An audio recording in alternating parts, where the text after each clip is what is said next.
Okay, we shall begin with today's lecture. So, what is the origin of this density of states function? We have all seen previously that this has come from quantum mechanics. What is the origin of the Fermi-Dirac distribution function? That has come from statistical mechanics. Okay, so now these are two independent streams of physics, so to speak. So, if we want to find out the number of free carriers in a system, okay, so how do we calculate that? So n is the concentration of free carriers. So let us call this a free carrier concentration. Okay, that will be equal to a product of these two functions. Why is it a product? Because these are completely mutually exclusive events. Remember why? Because this is completely a different phenomenon. Quantum mechanics giving rise to solid state physics, solid state giving rise to density of states. Okay, so we are going to have this as GE. Okay, that is a 3D density of states multiplied by what? Because remember, GE is basically giving you the availability of the chairs in the system. Okay, now whether the electrons will come and sit on the chair or not is defined by the Fermi-Dirac distribution function. And this distribution function has got nothing to do with the density of states, correct? Because both of them, as I am repeatedly telling you, one is coming from quantum chemistry, quantum mechanics, and the other one is coming from statistical mechanics, right? So these are completely mutually exclusive events. And then, if we are speaking about the free carrier concentration, then that means this has to be a variation of the energy for all energy states, right? So we will essentially have an integral like that. Okay. Now, very important part for us to understand is what will be the boundary conditions here. Okay. For these boundary conditions, we will have to investigate on the different systems in question. Okay. So one such situation is the free carrier density in the case of metals or conductors. And from there, we will have an idea about the Fermi energy levels. Okay. So now notice if in a particular situation, okay, let us look into this relation first. I'll explain in terms of some mathematics over here. Very simple mathematics. What is this energy E? This is the energy of the particle, correct? So now let us assume that if this is your EF, okay, now if this energy of the particle, remember when we are speaking about the free carrier concentration, this E will refer to the energy of the free carrier, of the free carrier. ठीक है ना? So that means if we are essentially looking into the situation where EF is over here and the free carrier means that carrier is in the conduction band only. Suppose the conduction band is somewhat like this. Okay, so this is essentially the conduction band edge EC. So what does it imply? If the electrons have come up to this EC, so what does it mean? Like all the energy states below EF has to be, I mean, those energy states are filled with electrons, correct? Electrons can occupy those energy states. So that means if EF is somehow greater than EC, what will happen? All the energy states below EF will be filled with electrons. And interestingly, this EF is higher than the EC. So that means these electrons are essentially able to move. Okay. Let us talk about another situation when it's the same kind of situation. The only thing is that EF, however, is lower than EC.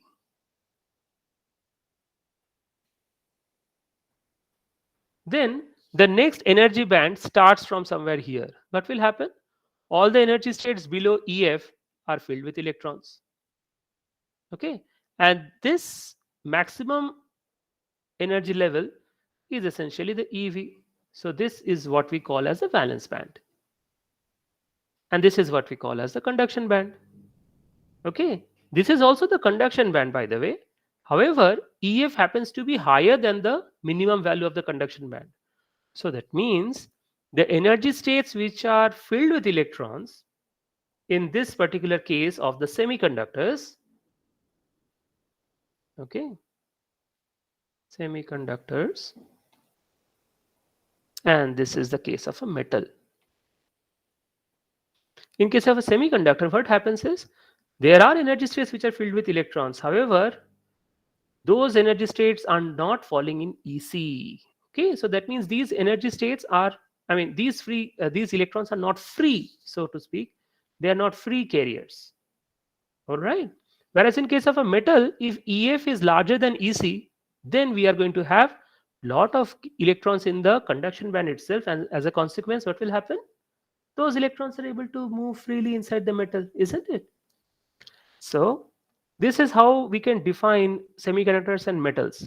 Now, when we are speaking about in the case of metals, then what is the expression for FFD?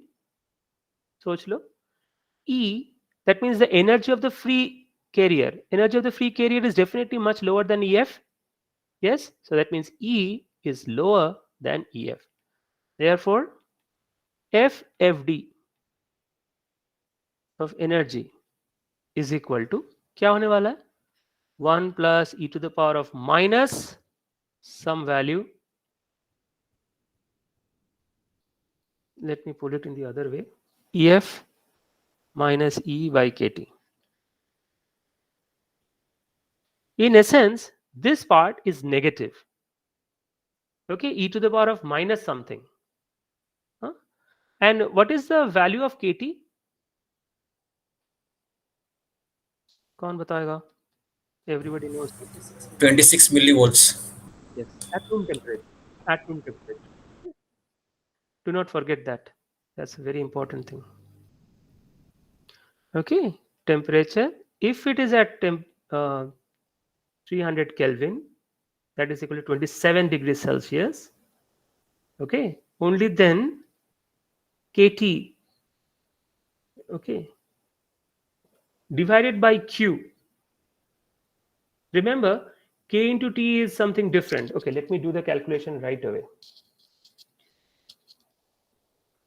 Okay, so 1.381 10 to the power of minus 23 into 300.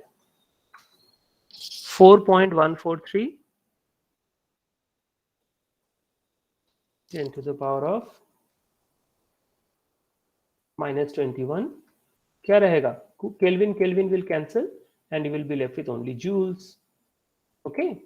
Now this is equal to क्या लिख सकते हो in electron volts? Remember 1 electron volt is equal to 1.602 10 to the power of minus 19 joules. Correct? This is something known to you. So this kT by Q becomes this one divided by 1.602 to the power of minus 19 coulombs. Okay. So what is his value? 25.861. 1 into 10 to the power of minus 3. So that is milli electron volts.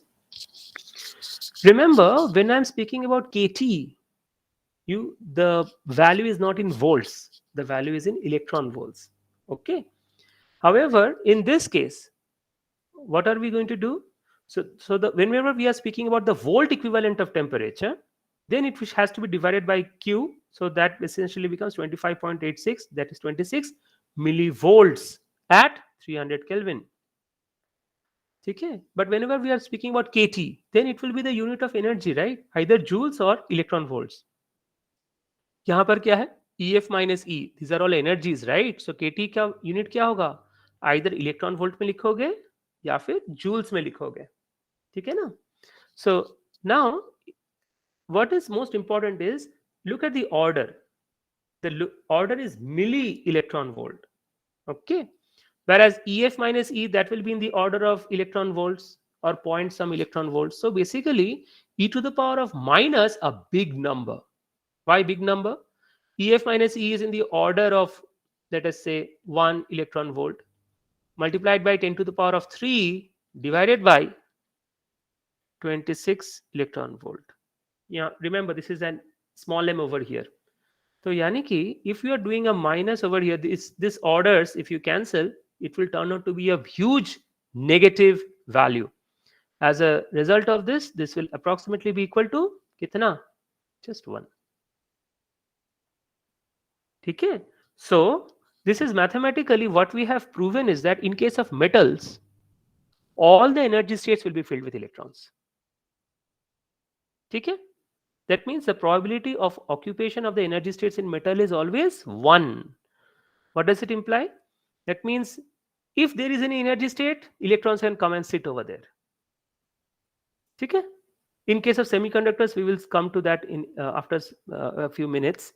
Then you will find that the situation is completely different in semiconductors, and that is why semiconductors are so much useful, because you can control, literally control, how many electrons will sit in those chairs. In case of metal, you do not have any control. It is always 1. So a metal is always a conductor. Okay? All right, excellent. So now once we have understood this, अभी हमें जो देखना है वो है कि yes, in metals EF is larger than the conduction band edge. This is a scenario. That means E is the particle energy. So जैसे मैंने यहाँ पर दिखाया है, energy of the particle is so what do we understand? This is a situation, right? EC less than E less than EF. Energy of the free carrier is between EC and EF levels in case of a metal. So we can write like that, right? So then FFD, the Fermi-Dirac distribution function, is always 1 for all practical purposes. Then what will be the range of energies? देखते हैं. Notice that the minimum energy that we are going to consider in case of a metal is with reference of EC 0, और यहाँ पर EF जो है ना, EF is with respect to this EC. So that means this energy level is actually EC plus EF लिख सकते हो. Otherwise, better to say in case of metals, since we do not have a concept of conduction band and valence band, what we'll say is this is the energy 0. Okay? So what will be the boundary conditions for metals? It will be 0 to EF is the maximum energy it can have. That's what I've written here. 0 to EF. तब इसके बाद हम लोग क्या किए हैं? GE के place में हम लोगों ने we have written the expression for the density of states. E to the power half रह जाएगा इंटीग्रल में, and Fe is always 1. So if you do the calculation, it comes out to be this, and this happens to be the expression for the Fermi energy level in case of metals.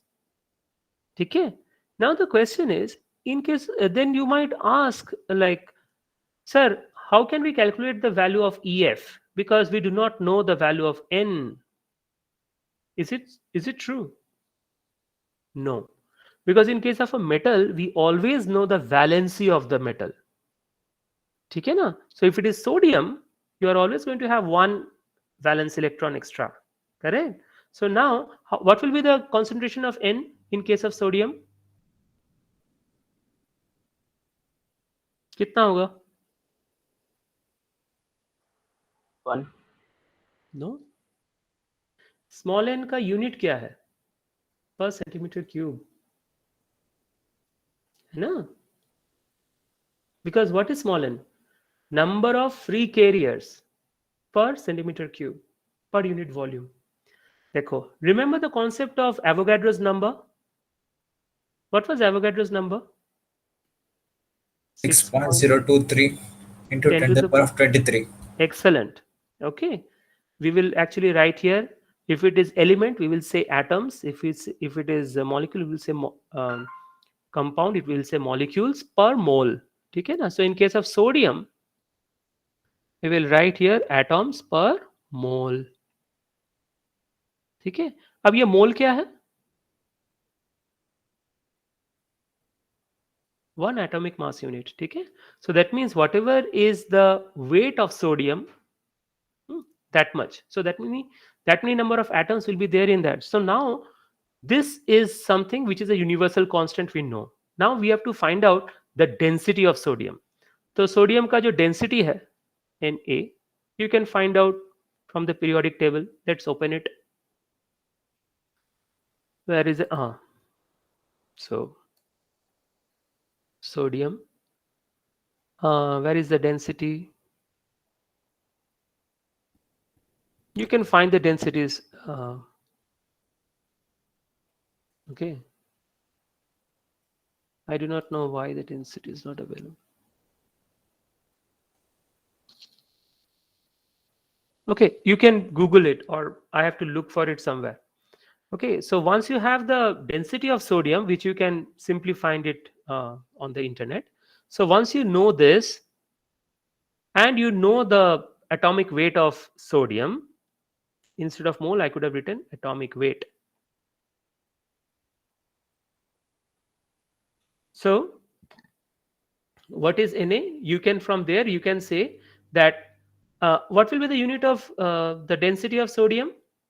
Something grams per centimeter cube. Correct? The atomic weight, you can also express it in grams. Okay, so I should write it here. Okay. So from here you can get per centimeter cube how many? 0.968. Correct. Density is 0.968. 0.968. Thank you. Okay, so from there you can basically determine in 1 centimeter cube how many Na atoms are there.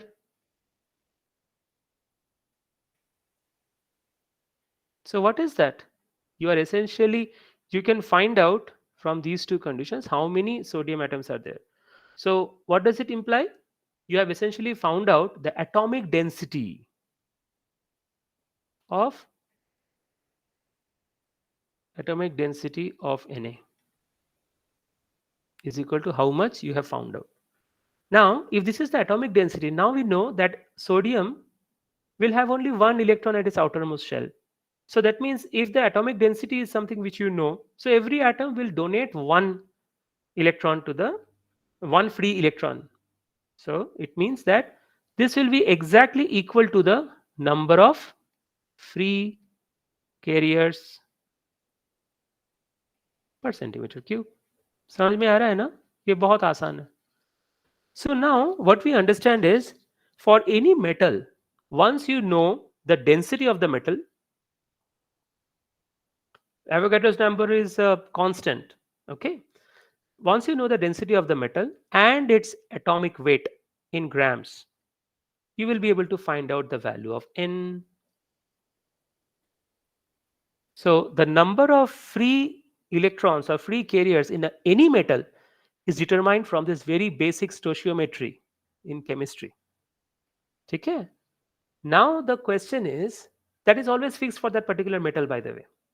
Now you can essentially determine the value of EF, because H, small m and pi, these are all constants. Okay. So what does this Fermi energy level indicate? Fermi energy level is the minimum energy. Okay. Minimum, yeah, I can explain it like it is the maximum energy that the carriers can occupy. Okay. So now what we are understanding here is that this is the value of EF. Now the question is that if this is the situation for the metals का तो EF हमने आराम से निकाल लिया, semiconductor का क्यों नहीं निकाल पा रहे हैं? Because in case of a metal, we know that if it is sodium, for example, or magnesium is always going to be 2 plus, sodium is going to be plus. So that means sodium will give away one electron per atom, the magnesium will give out 2 electrons per atom. Correct. These are very simple things. Now, from there, given the atomic weight of magnesium and its density, you will be able to find out the number of free carriers per centimeter cube of magnesium. So you will put that in N and you can calculate the EF easily. In case of a semiconductor, the situation is pretty much complicated. First of all, the semiconductor situation is like this.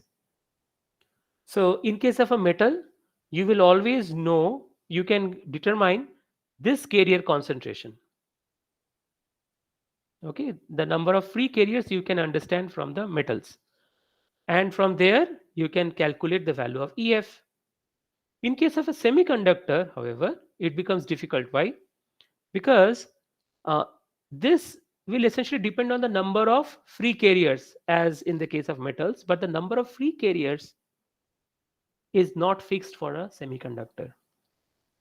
Okay, so the number of free carriers can be modulated with temperature, that will severely vary with temperature, and also what we usually do is doping. Okay, so now today we are going to consider the situation when we have not doped. From our next class we will begin with the doping situation. So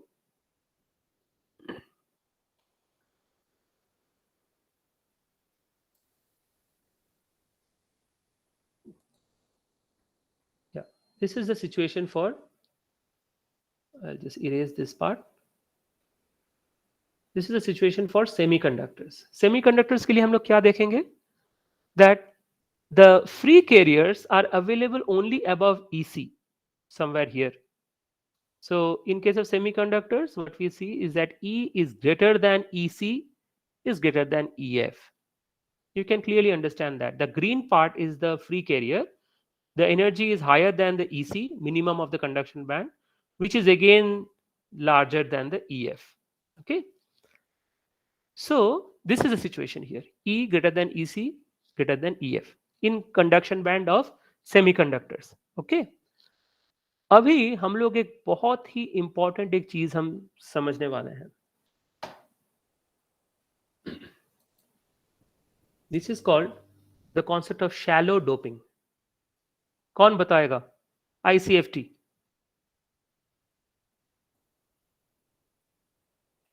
कौन बताएगा?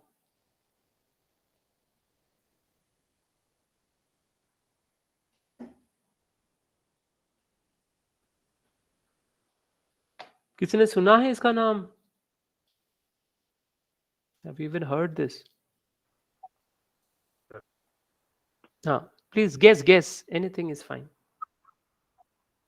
I just want to make sure that you are thinking. Tell me. Yes, please tell me. So we define the semiconductor on the basis of semiconductors. We define them that shallow type and deep type. So in deep type, I think the recombination is fast. I don't remember exactly, but It's okay, no problem.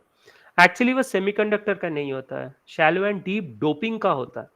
So that means if you are using phosphorus or boron as the dopants, so we will speak about the shallow and deep dopants. Silicon का तो silicon ही है, ठीक है? एक just notice one mathematical expression. अभी clear हो जाएगा. एक चीज हम देखते हैं यहाँ पर. I'll just use the calculator. E to the power of 1 क्या है? This is something we all know, right? So let me just write it. E to the power 1 is 2.718. Correct? Now, if I make it 2, what is the value? 7.389.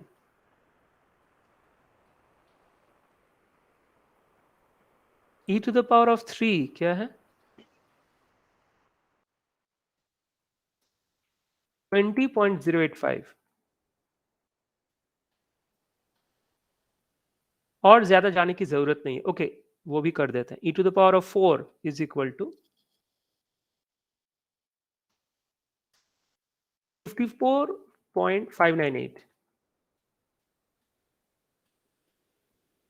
Notice this is an exponential curve. So you know that what is the meaning of exponential. Now, मैंने यहाँ पर कुछ values लिखे हैं. So understand that there is one e to the power of something over here. So it means that अगर हम इस e minus ef by kt को, so अगर हम यहाँ पर मान लो e to the power of 3 है ना, so that means what does it imply?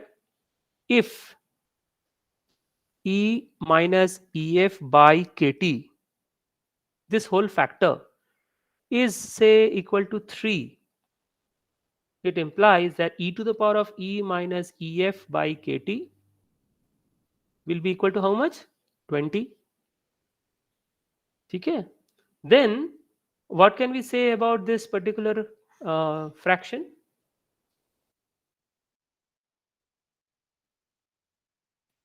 That means this part is 20 and this is 1. Okay. So it means that we can simply ignore this one, and this will essentially become e to the power of minus e minus ef by kt. But under what condition? There is an if over here. Okay. So that means only when this is true. All right. So only when this is true. So basically this implies, what does it imply? Only when, क्या रहेगा इसमें? E minus EF, okay, plus 3 kt.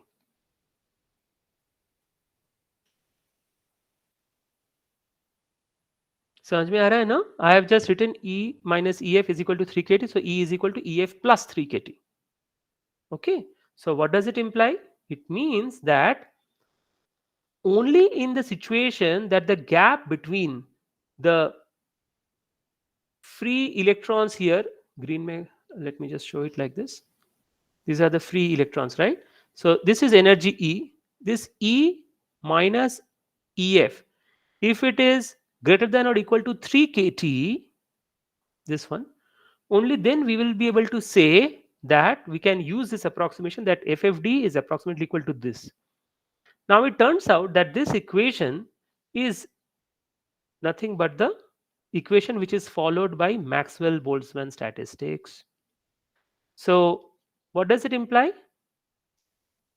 If this condition is valid, the electrons, which are Fermi-Dirac distribution function or fermions, which are quantum particles, they will basically start behaving like a gas molecule. So that means quantum particle electron as quantum particle start behaving like classical gas molecules. ठीक है ना? इस बात को ध्यान से समझना. So what is the condition? Only when this is true.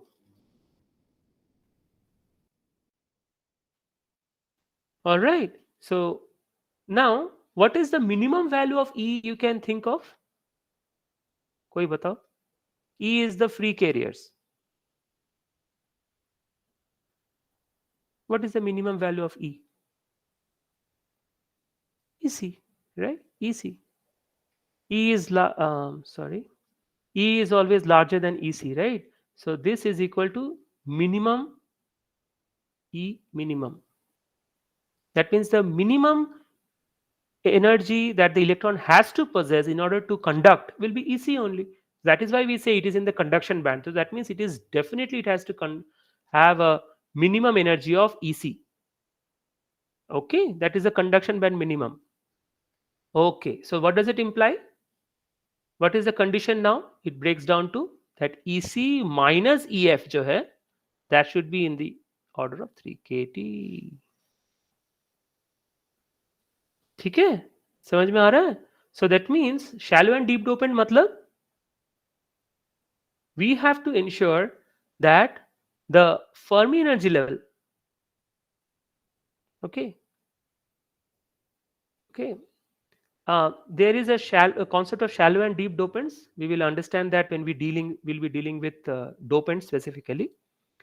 Why shallow dopants are used here, which we are speaking about, is essentially what should be the location of the EF such that we can make this approximation. So once we come back to our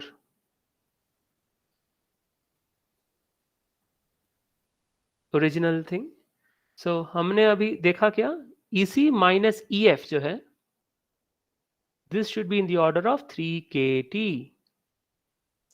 Okay, then this is what I have written. If e to the power 3 is approximately equal to 20, it means that FFD, and 20 is much greater than 1, it means that FFD, that means the Fermi distribution functions, is simply this.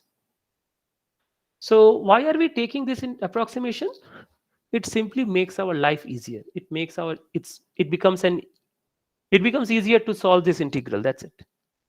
तो G का expression तो जैसे था वैसे लिखे हैं. The only thing is that unlike the case of the metal where it started with 0, EC is 0, EC 0 था ना, 0 to EF. यहाँ पर हमें EC से लेकर infinity तक हो सकता है. GE and FFD,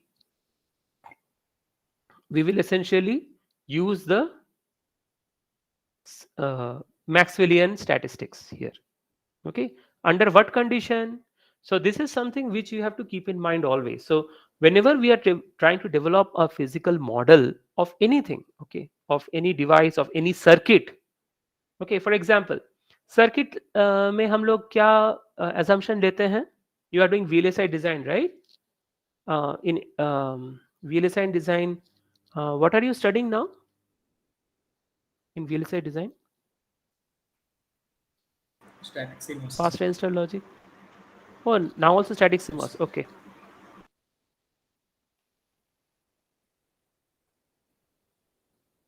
Okay, a simple static CMOS inverter. Whenever you are doing the analysis, what assumption you are always choosing? Have you any idea?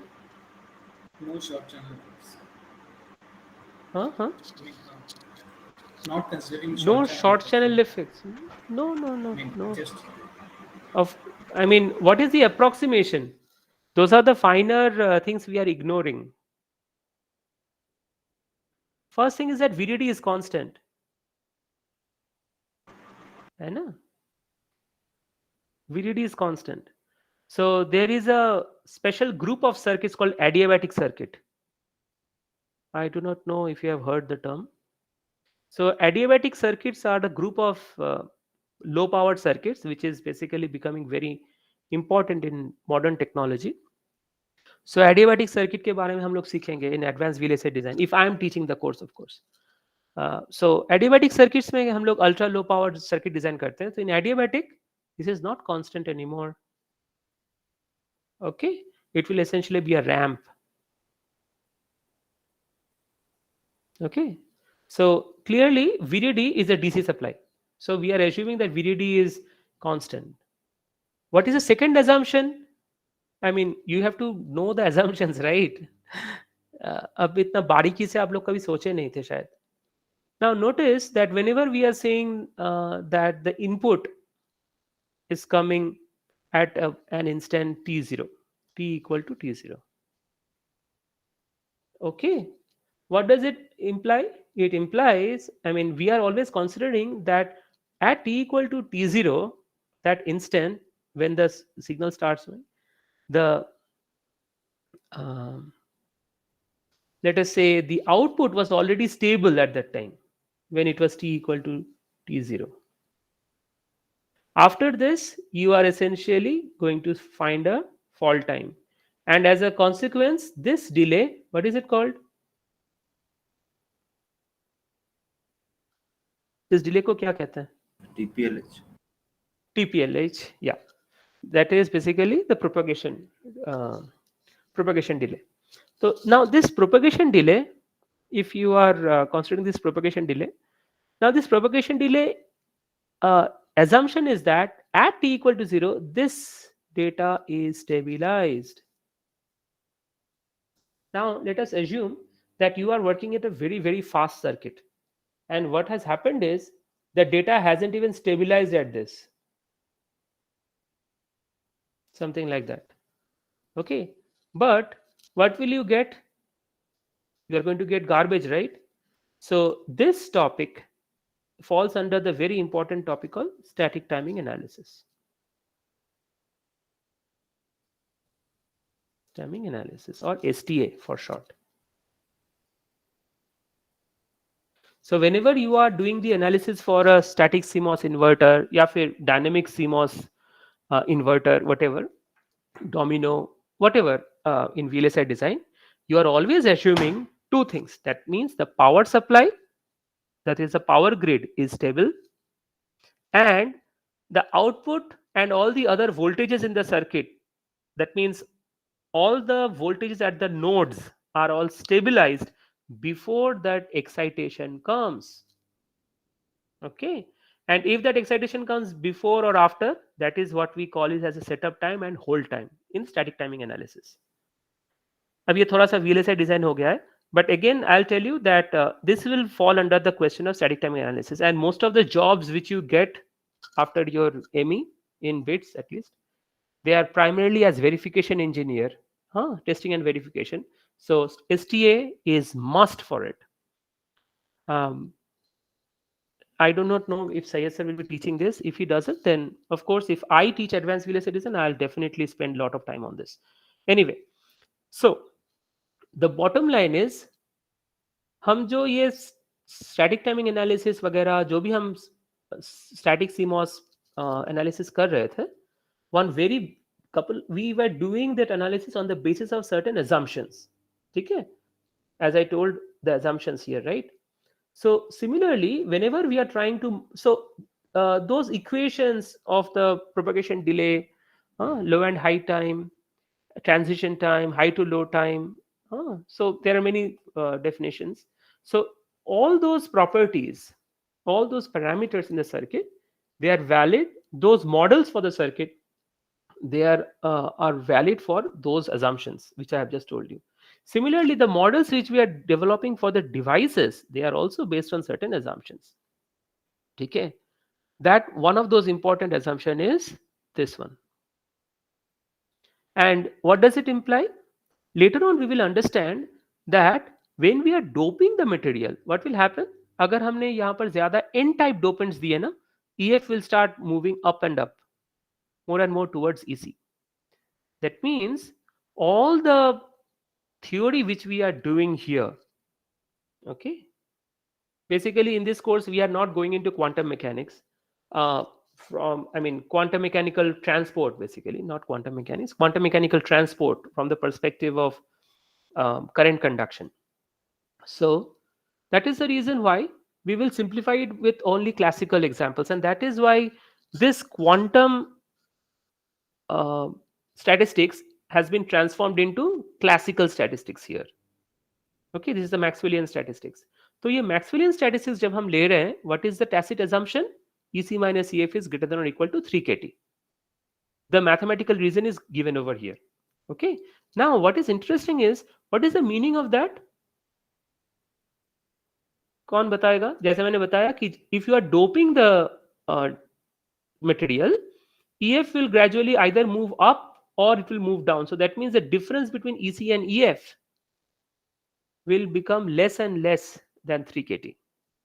Essentially meaning that entire theory, whatever we are doing, is valid for low doping concentration. ठीक है? अगर high doping कर रहे हो, then basically it becomes the modern technology. So this is microelectronic devices course. So that is the reason why we have to go for low doping case.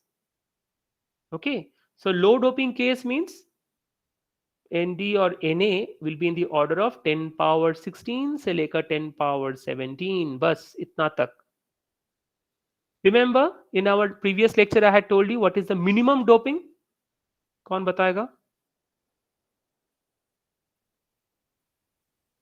बोलो बोलो 10 कौन? power 11, 10 power. Yes, exactly. Very nice. Roughly like this, because 10 power 10 is the intrinsic concentration itself. And then what is the maximum of this? कौन बताएगा? 10 power 21, जैसे कि यहाँ पर 10 power 10 से 1 ऑर्डर ज्यादा. In maximum doping, 10 power 22 is the atomic concentration of silicon, so 1 less 10 power 22 se. Okay, so clearly you can understand that this 10 power 16 is kind of the average of this. Okay, and there is also something very interesting. ये भी मैं इसी समय ही बता सकता हूँ, so that it becomes easier to, I mean it will give you a very good perspective. ppm का मतलब क्या है? parts per million. Parts per million. Exactly, 1 upon 10 power 6. Correct. देखो ये 10 power 16 जो है ना, what does it imply? It means that you are doping it with 10 power 16. So that means phosphorus atoms are 10 power 16 divided by number of atoms of silicon 10 power 22. इसका value क्या होगा?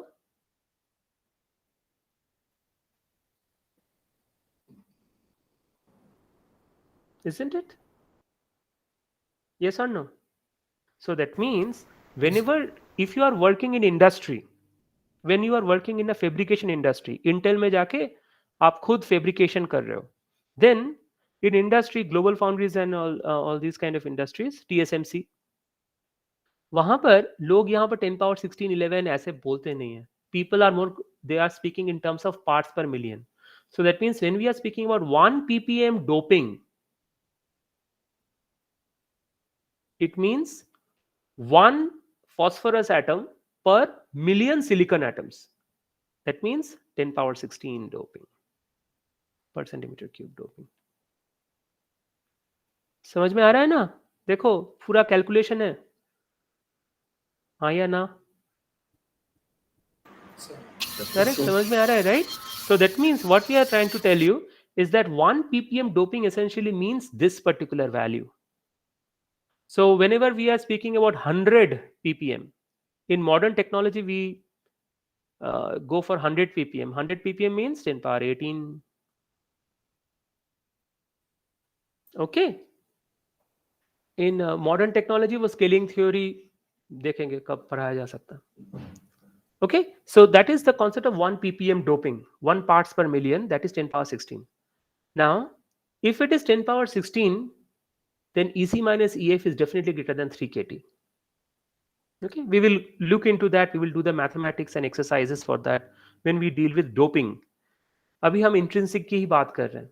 So one thing is for sure that if it is low doping case, that means either it is intrinsic situation or low doping. That means the doping is less than 10 power 16. Then EC minus EF is definitely greater than 3 kT. And then we can go ahead with this modeling approach. Okay? All right. So इतना तक तो पूरा clear हो गया. Then what we'll do is, this is number of free carriers, e root over e minus ec, e to the power of e minus ef by kt. All I have done is I have used this low doping approximation. Okay, so e minus es is, this is basically low doping approximation.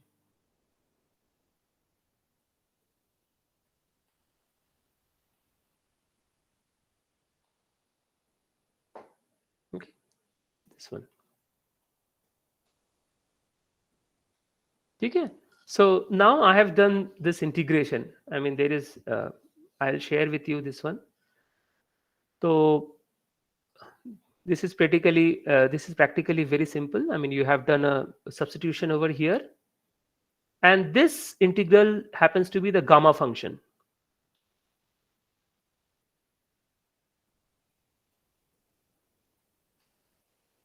Okay.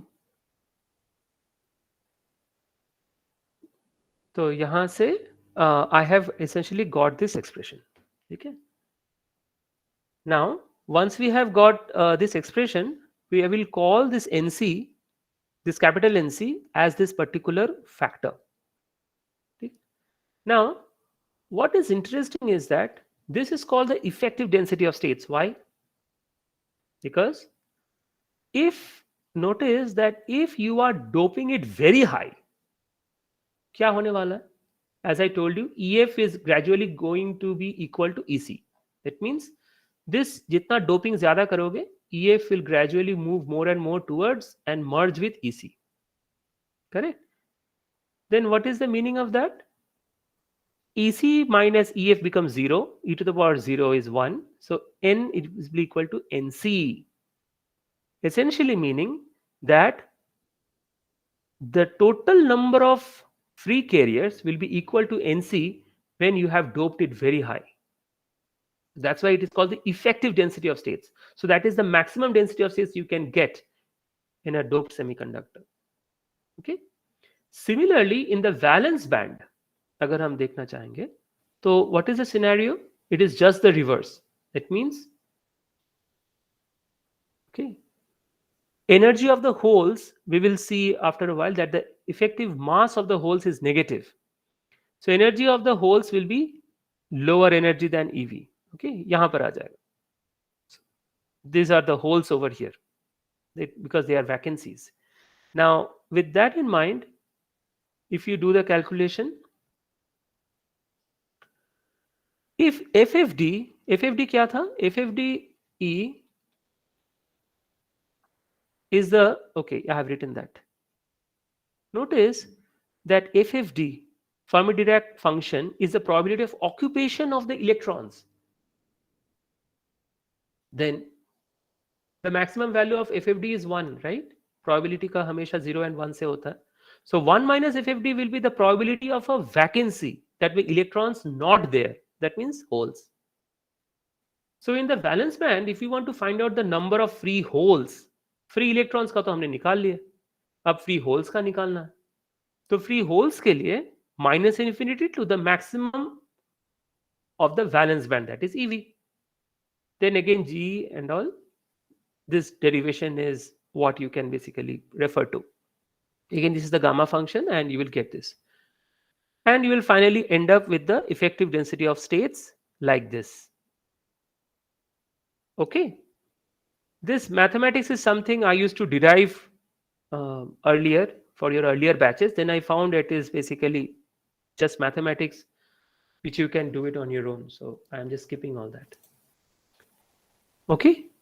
I will be sharing with you all this anyway. So effective density, these are anyway video recorded, so you can get it from there also. But anyways, I'll share the PDF as well. So this is the effective density of states, and that is the effective density of states in the conduction band. C stands for conduction band, V stands for the valence band. Now comes the equilibrium carrier statistics based on this NC and NV. So once we have got this NC and NV, you remember what is the value of NC and NV. Okay. From now onwards, you will essentially start coming into devices. मतलब जो you will come to the equations which you are probably aware in your BTech. देखो, N is equal to NC e to the power of this. This is the effective density of states on the conduction band, right? अच्छा, Ni क्या होगा? Intrinsic carrier concentration. Simply when we replace EF with the intrinsic Fermi energy level. EF को हमने EI बनाया, N को हमने NI बनाया. Then you essentially end up with this relation, and then you can replace this NC and e to the power of EF by KT को with respect to EI. Now this relation is going to be more useful to you when you are dealing with the devices. Why? I will just come to that in a minute. Now similarly for the holes, we know that Ni is the intrinsic carrier concentration, so that Ni will be equal to the concentration of holes, which is equal to the concentration of electrons at equilibrium. Correct? So Ni will be equal to Nv e to the power of, is EF के बदले में हम लोग EI लिखेंगे. Then you end up in this relation.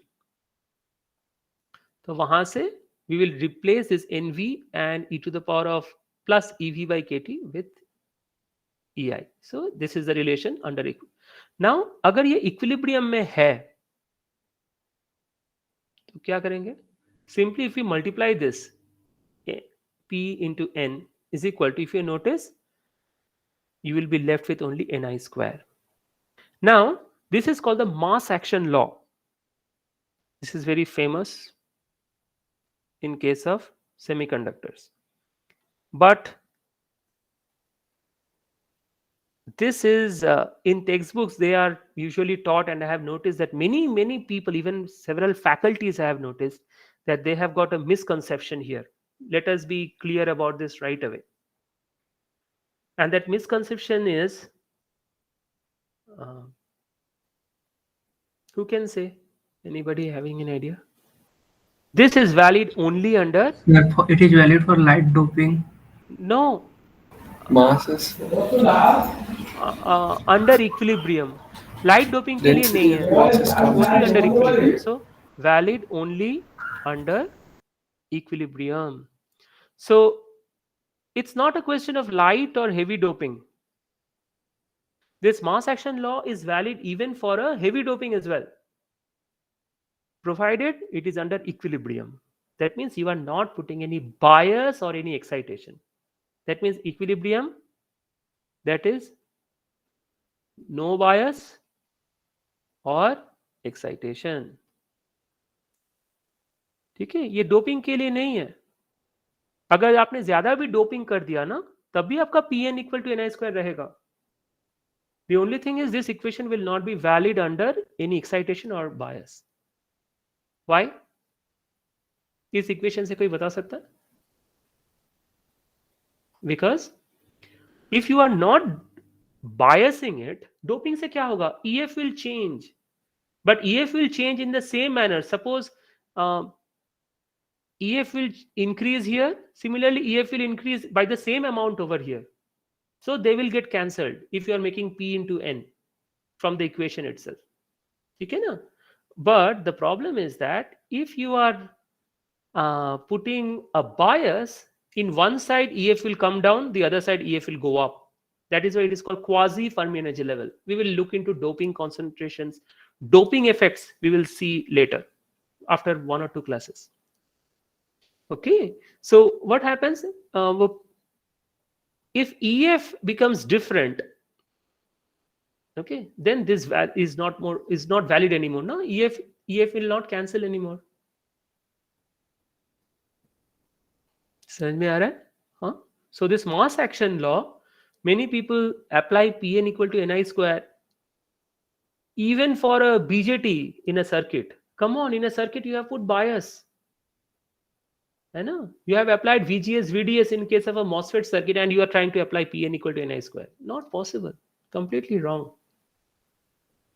Okay? This is one very conceptual, very important conceptual mistake I have noticed many people make. So don't go by that. Okay, so उसके बाद क्या है? Like we're almost towards the end of today's lecture. So now what we will see is that another approach is to find out the temperature dependence. Now notice that we are speaking about the equilibrium carrier statistics. Okay. So I'm trying to finish it off so that we can begin with the doping next class onwards. Now, when Ni is equal to with respect to Nc and Nv, देखो Ni ये भी एक equation है. हाँ, this equation and this equation. So that means Ni is equal to this as well as this. So that is what I have written here. ठीक है ना? यहाँ पर देख सकते हो Ni is equal to, I have just copied these relations here. Then if we take a product of this EI will get cancelled. Correct? Then you will notice that there is a very strong function of temperature T. T to the power of 3 by 2, e to the power of minus Eg by 2 kT. So what do we understand here? That means the intrinsic carrier concentration is highly dependent on the operating temperature. ठीक है? Now what is the significance of it? It means that depending on what is the practical significance of it? So depending on the application, for example, suppose you are working for a missile, you are designing the electronic circuitry for a missile. Okay, then the temperature will be easily going up to 500, 600 degrees Celsius. And as a consequence, Ni is never going to be, Ni is much, much greater than this 1.5 10 power 10 per centimeter cube, because this was valid only at 300 Kelvin. So if you are designing for a missile, okay, then this 300 Kelvin will be like 800 Kelvin over there.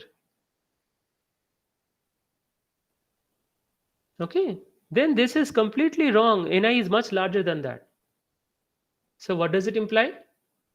Suppose in that case, I can give you some problems on this, practice problems, so that you can get a better feel for it. So if it is 10 power 10, this is essentially going to be, let us say, 10 power 16 itself.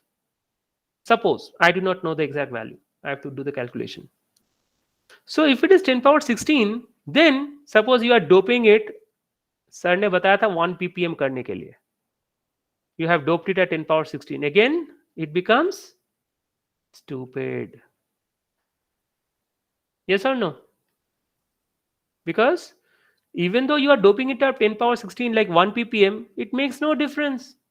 क्योंकि आप जिस operating temperature के लिए आप missile बना रहे हो, at that temperature it will be 10 power 16 anyways. Okay, right? Another on the reverse side, suppose now you are working with space technology. When I was in IIT Kharagpur, I was working with ISRO for some time in an ISRO project. So ISRO में क्या होता है? Like they were essentially we were designing circuits for space applications. Okay, so that space application will be put on in space, right? So the temperatures will be much sub-zero, much lower than lower temperature than zero. In that case also, suppose you put Na equal to 1 ppm, that is 10 power 16 per centimeter cube. What will happen? On the flip side, this Ni is going to be much lower than 10 power 10. Suppose Ni is in the order of 10 power, let us say 7. Then 10 power 16 itself is a very high doping for space applications. And then what is going to happen is that your Vt will be much lower. Threshold voltage in the MOSFETs and all will be much lower. Even with the slightest voltage, your currents will be very high.